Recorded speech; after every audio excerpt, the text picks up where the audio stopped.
Hey, what's up, stock compounders? Brad here. So, this podcast episode just dropped. William Green, Joel Greenblatt.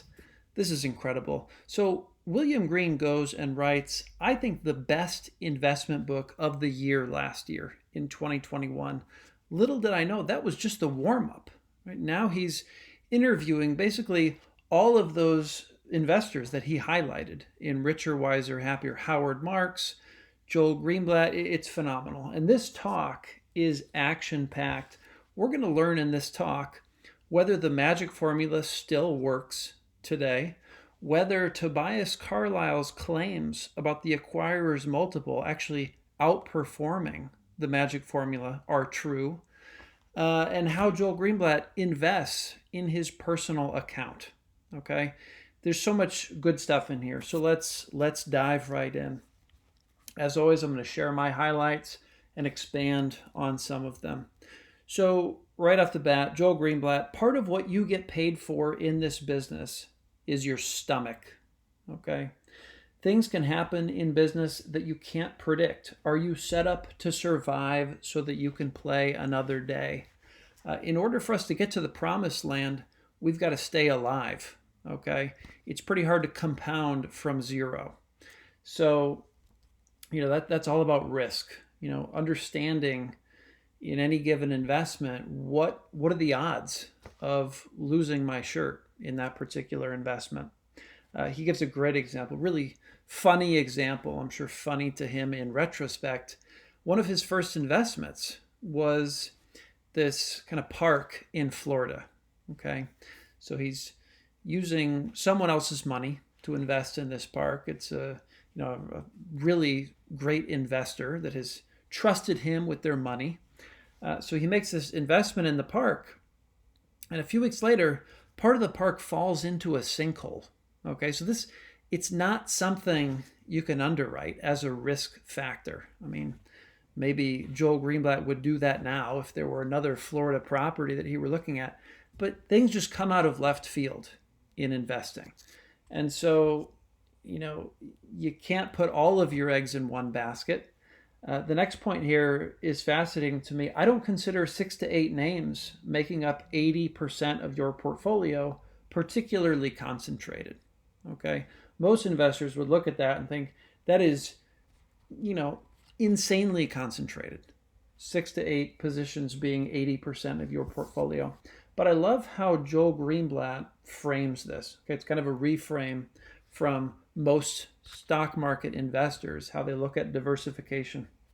If you bought the best 6 to 8 businesses in town, right, the town you live in, at a reasonable price with great long-term prospects, nobody would think you were crazy for having such a concentrated portfolio of businesses, right? 6 to 8 businesses seems very, pragmatic. Not concentrated, not overly concentrated. But when you take that same situation and you think about, pieces of paper in the stock market, people have a totally different view of risk and diversification. So it's, and obviously, Benjamin Graham says in The Intelligent Investor, treat ownership in a stock like you're a part owner of that business. Okay, and that's really what Joel Greenblatt is getting back to here. We're partial owners of real businesses. So if we own 6 to 8 businesses and we've really done the work on those, that's not particularly risky in Greenblatt's opinion. One of the reasons I can have a concentrated portfolio is that I understand what I own. Okay, Joel Greenblatt knows, at least, as much as he can, what something is worth. If you don't know what something is worth, how do you know when to get out or when to buy? How do you know what to pay, right? All you know, if you don't know something is worth, is what the price action is doing. And that could be very scary because the price action of Mr. Market is no guide to how to invest intelligently. The volatility, so he spends a lot of time talking in this interview about managing money for himself versus managing money for others. And William Green did a great job of kind of digging into that a little bit. So when he started his fund, he realized it's a lot harder to manage other people's money, okay? Because they don't know what they own, right? They don't know what Greenblatt is investing in. They don't know the businesses, right? All they know is, what the portfolio value is from day to day. So his investors are in the same position as investors who don't understand the businesses, don't know what they're actually worth. So, you have to manage that kind of emotional state, which is just a lot more stressful. So the volatility was hard for his investors of having this kind of concentrated 6 to 8 position special situations portfolio. He says, one of the reasons I gave back all the money after 10 years was the extra pressure of managing other people's money was a little bit too much. Okay. He says, it's silly to take a business you love, investing, solving puzzles, and turn it into something that keeps you up at night. And that's what was happening with Joel Greenblatt, managing other people's money. So as soon as he saw, I'm really good at this. I can generate very strong returns, something like 40% annual returns over 2 decades. I don't need other people's money, right? I can just manage my own and have everything I need. Good investors still get kicked in the stomach. Okay, you can be a great investor, you're still going to get kicked in the teeth every once in a while when something just comes out of left field with your investments. But then, this is what separates the good investors from the not so good investors. Good investors come back soon enough to take advantage of the opportunities, right? Think of March 2020, when the market just went down like 30-some% in, I think, a month, something like that. Now, most investors were just reeling, right? They didn't know what hit them. The good investors feel it too, right? It's hard to take that loss, but they're able to regroup and say, okay, that sucked, right? Portfolio's down quite a bit, but where are the opportunities now, right? They're ready to get back in the game with a rational mind and figure out what is my best action given today's circumstances. And kind of the summary of this managing other people's money. If you don't know what you own, you're just going to react to the emotions. Okay. Now, Daniel Kahneman won a Nobel Prize in, I believe, behavioral economics for discovering that our aversion to loss is much stronger than the pleasure that we derive from gain. So if you apply that to volatility in the stock market, when things are going up, great, we're happy. When things are going down, we have an outsized reaction versus when things are going up. So we're going to make those emotional decisions typically at the wrong times, right? When things are down, that's when we're going to sell. That's when we're going to head for the hills. And that's just the opposite of the obvious thing to do in investing, which is to buy low and sell high. So just really important to pay attention to that. If you don't know what you own, if you don't know what you own is worth, your emotions are going to make the decisions for you, kind of by default. I think good investors are always calculating the odds. And this is something Peter Kaufman pointed out as well in regards to circle of competence in one of his talks. Peter Kaufman says, I've never heard anyone define circle of competence.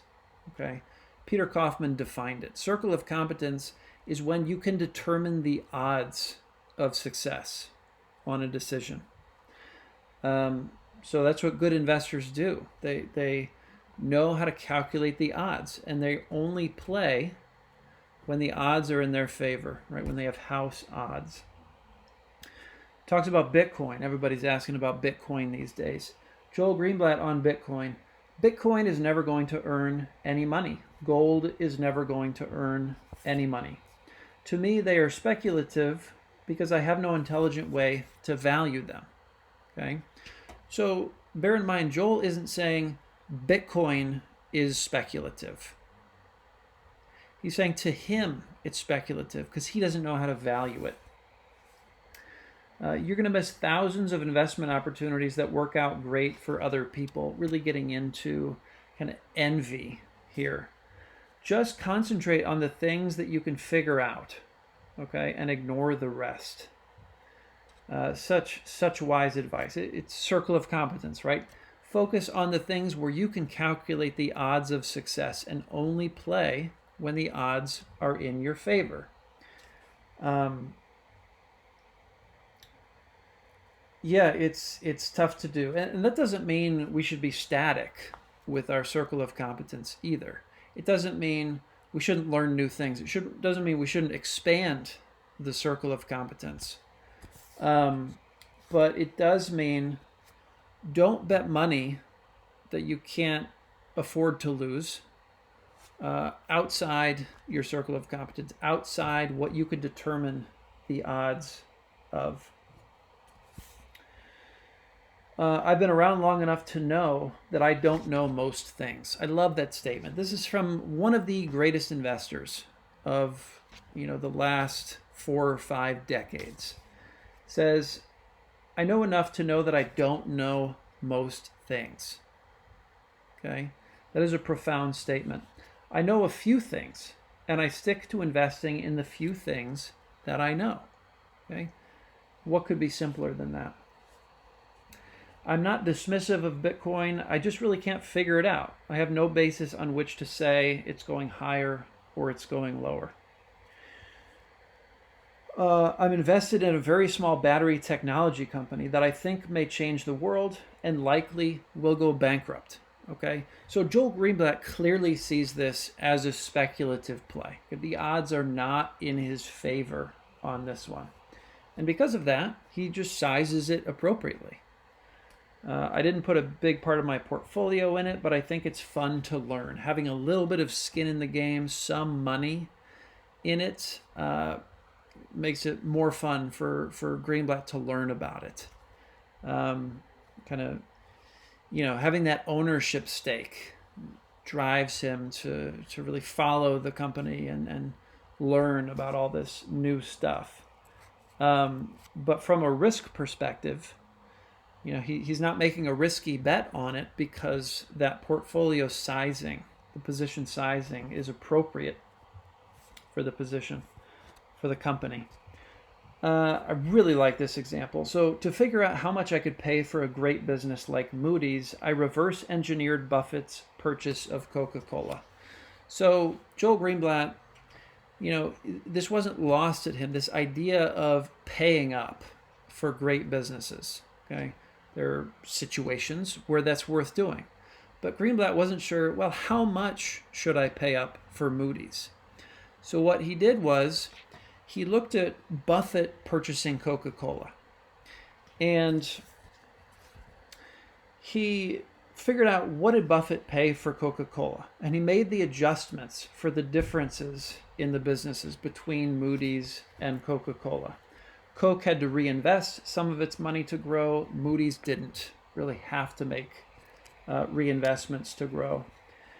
What am I actually paying for Moody's today relative to what Buffett paid for Coke?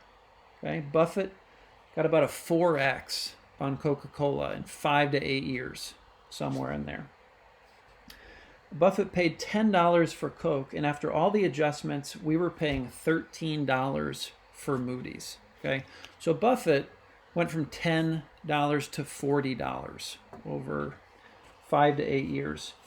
So, because Greenblatt reverse engineered this, made these adjustments, he figured, okay, I'm paying $13 for something that's probably going to be $40 in the same 5 to 8 years. Is that acceptable? A 3-bagger instead of a 4-bagger over that time frame. And he thought, yeah, that's a pretty good outcome. It's worth paying up for this great business in this case. It was such a great model to use to get me to pay up for a great business. I've never heard that before. And then, of course, William Green asks, well, that's kind of like cloning, right? Kind of like what Monish Pabrai talks about in the first chapter of Richer, Wiser, Happier. And he says, yeah, sometimes original thinking is overrated. I'd rather think like one of the smartest guys in the world who's been the most successful in my area, which of course is Warren Buffett. Okay, next he gets into some of the books he's written and some of his investment strategies. So You Can Be a Stock Market Genius was written for kind of MBA level investors, right? You really need an MBA to understand that book, You Can Be a Stock Market Genius. But his goal was not to help future hedge fund managers, right, grow their businesses. It was to teach investing. So Greenblatt realized, I need to simplify. If I really want to reach kind of a broad swath of the investing public.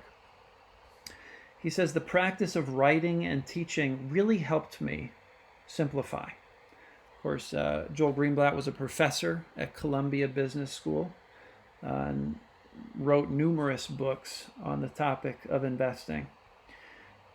To really get to the essence of how non-professional investors could do well, right? And that's really what he was able to synthesize in the little book that beats the market.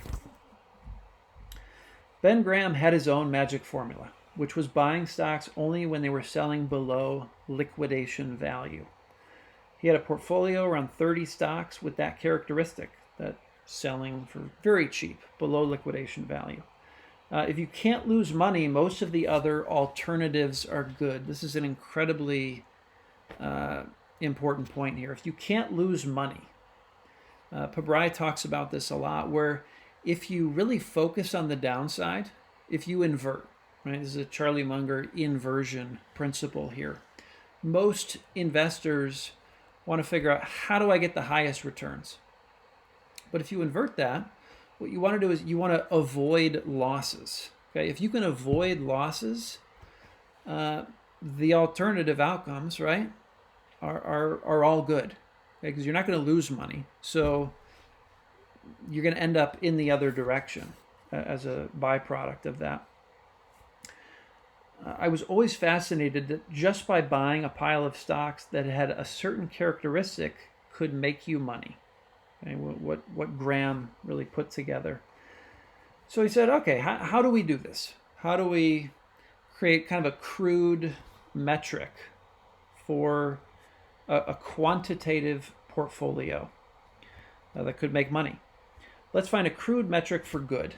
All right, he really combined good and cheap, which was, the lesson from Warren Buffett that sounds like Buffett really picked up from Charlie Munger. Charlie convinced Buffett to pay up for great businesses, and that was actually a more compelling approach than just buying the cheapest stuff out there. So let's find a crude metric for good. For Greenblatt, that was high returns on tangible capital. And a crude metric for cheap, earnings yield. Okay? And what if we combine those? What are the results if we backtest that result of buying companies that are both good and cheap? So if you put the results into deciles, the top decile beat the second decile beat the third beat the fourth. Very predictable results from this magic formula that Joel Greenblatt came up with. The cheaper and better, the better it did going forward in order by decile. Okay, so this wasn't just looking back in time; it was picking points in time and then further back and then seeing how they did going forward. If if you shorted the worst decile in the year 2000, okay, so you might think with the magic formula, well, that's great. The deciles are in order from best performing to worst performing. What if I just go long the top decile and I short the bottom decile in terms of this combination of good and cheap? Well, problem is, if you did that, if you shorted the worst decile in the year 2000, you would have lost all your money. Okay? So that's a problem. We can't get to the promised land. We can't keep the compound growth engine going if at some point we go back to zero. So the long short wasn't going to work in terms of the book anyway, the little book that beats the market. Just buy the cheap and good ones. Okay, that's the magic formula today. For the magic formula, he's asked about the acquirer's multiple from Tobias Carlyle. Tobias claims in his book, The Acquirer's Multiple, that buying cheap all by itself actually outperforms this combination of cheap and good. If you just look at earnings yield and you buy the cheapest stuff, you're going to do better. And I'd never heard Joel Greenblatt respond to that claim from Tobias Carlyle. So I was like, oh, is he gonna address that in this podcast? He did. For the magic formula, I did not spin the computer thousands of times to figure out this combination of cheap and good worked the best. Okay? And that's actually what I thought Greenblatt did. I thought Greenblatt thought to himself, okay, let's, test a bunch of different things and compare them to each other and figure out what gives us the best results in terms of metrics to combine into this magic formula. That's not what happened. Greenblatt thought, okay, crude metric for cheap, crude metric for good. Let's put them together. Let's test it.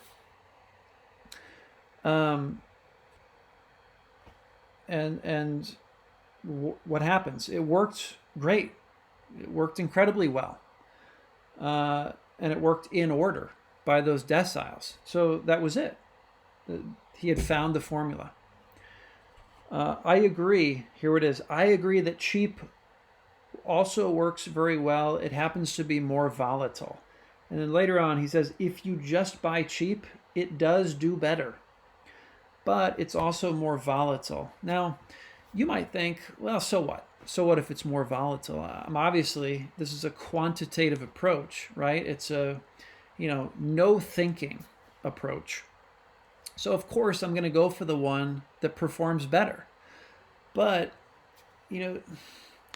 that's easy to say. Don't forget what Daniel Kahneman won the Nobel Prize for, okay?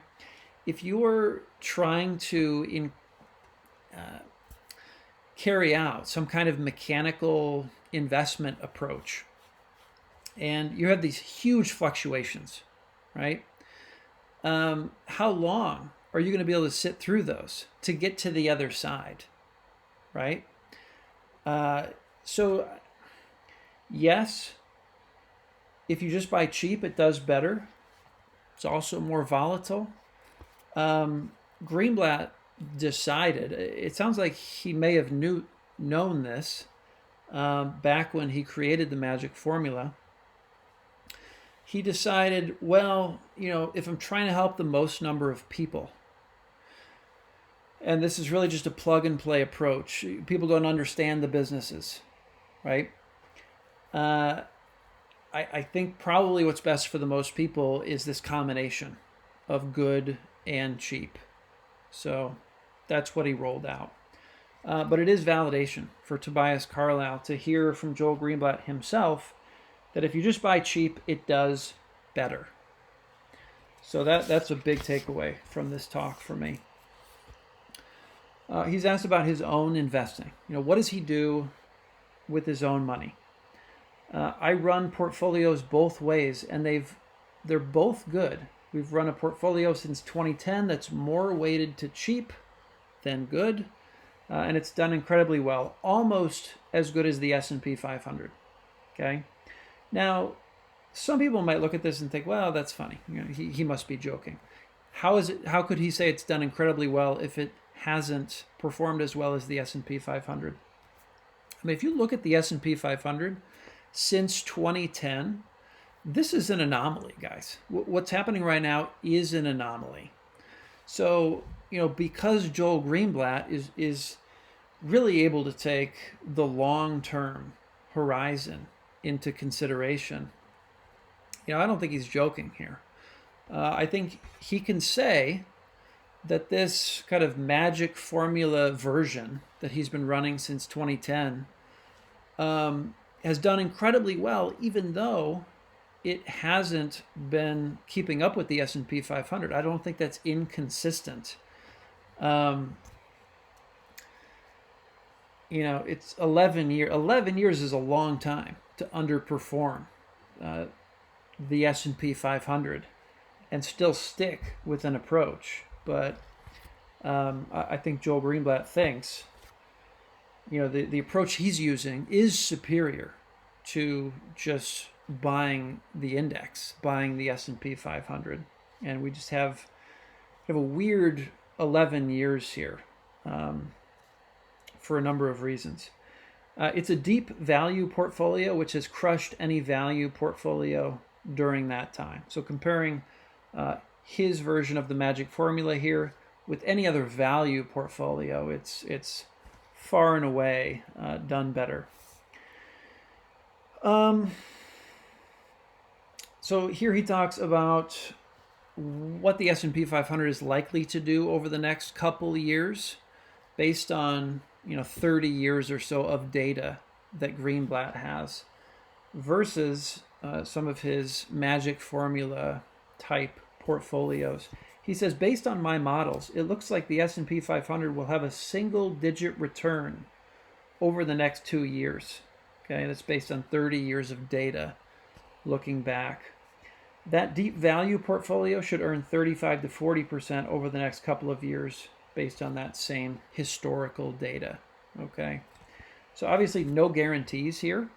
This is just looking at patterns through time of how the S&P 500 has done given similar conditions, and how these magic formula portfolios have done in the same conditions. What do you do with your own money? Most of my money is invested in diversified portfolios, more similar to the way the magic formula works. Okay, that's most of his money. Kind of magic formula type diversified portfolios. Some of it is long short, some of it is long only. I also have concentrated positions in some really good businesses that you would know, like Google, Microsoft, Amazon. Some of those top names are businesses like I've never seen in my career that still do not look fully priced to me. I'm just going to buy and hold them, right? It's kind of a Joel Greenblatt's version of coffee can, okay? These incredible businesses, buy them and just stash them away. If you were just going to tuck away a handful of really good businesses for years, what could you tuck away for 5, 10, 15 years? So William Green is trying to pull out a few more names for us here, in addition to Google, Microsoft, Amazon. Unfortunately, we didn't get any. But he says, it takes a lot of work to manage a concentrated special situations portfolio, right? That was his full-time job when he was managing Gotham, generating those incredible returns. It's a full-time job. There are a lot of ways to make money. Another is to buy good, cheap businesses that leave them alone to do their thing over a long period of time. Right? So that's a very valid way of investing from Joel Greenblatt's perspective. And some of his personal portfolio is dedicated to that approach. Buy great businesses when they can be bought at a reasonable price and stash them away. Google, Amazon, Microsoft, and 1 to 2 others that I don't want to mention. That's really what William was trying to get for us with that question. These businesses have franchises like I've never seen before. Because of the internet and the ability to reach the entire world, the network effects, barriers to entry, I've never seen businesses this good in my life. It's hard to see them getting disrupted because of network effects. The network effects are so strong. Yeah, so he thinks these, some of the biggest companies in the world, he thinks are still not priced where they should be, considering how great these businesses are. So that was a little surprising for me to hear him say. But it makes sense when you realize these businesses have entirely different economics in terms of scaling, unit economics, because of the very capital light nature of these businesses, these technology companies, just unlike anything we've ever seen before. Last question that I'm going to cover. What did you see in young investors like Michael Burry and Norbert that gave you the confidence to back them? So this is early 2000s, I think, when Greenblatt launched Value Investors Club. Okay, so he gets firsthand access to investors that are submitting some incredible write-ups, investment write-ups. And, so William Green is trying to figure out, what did you see early on in these guys that made you think, all right, yes, I'm going to give them my money. I'm going to seed their fund because there is something special here. What did you see, Joel? It's pretty simple. As I read their investment write-ups, as I'm thinking, well, what about this? They answer it. So, and then, well, what about this? The next thing they write, they answer it. The way they were thinking was so in line with the way I think about things. Okay? It was like, okay, it's obvious. I'm going to give you money to manage. I'm going to give you my money to manage. So that's it, guys. I know there was a lot to chew on, but there's just so much in here. If you guys haven't listened to this podcast yet, absolutely take the hour. The first hour is really about investing. Then it gets more into philanthropy and Joel's work with charter schools, which is incredibly important. Okay, I think, putting money into educating people, figuring out how to do that more effectively is just, it's hard to imagine something more valuable than that from a philanthropic perspective. But hats off to William Green. I'm so excited that, Richer, Wiser, Happier was really just the teaser, it seems like, for, the body of work that William Green is creating for the value investing community. So super stoked that he's partnered with the Investors Podcast to do some of these incredible interviews. And I'm excited for many more. With that, I will leave you all, and thanks for watching. See you guys in the next one. Take care.